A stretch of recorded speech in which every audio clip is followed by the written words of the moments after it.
January me, happy no dear, nothing to worry. February, Valentine's Day, anniversary. March, April, 1 to early examination. Students get with the tension.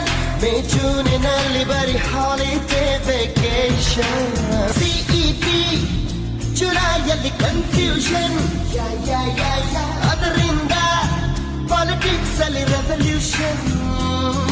8, 9 to 10 to 11 ಮಂತುಗಳಲ್ಲಿ ಹಬ್ಬಗಳ celebration. December ಅಲ್ಲಿ ಮತ್ತೆ new year ಗೆ preparation. ನೆನ್ನೆಗೆ ಮುಗಿದು ಹೋಯಿತು, ನಾಳೆ ಏನು ಯಾರಿಗೊತ್ತು, ಈ ದಿನ ನಮ್ಮದು ಹ್ಯಾಪಿ ಆಗಿರಬೇಕು.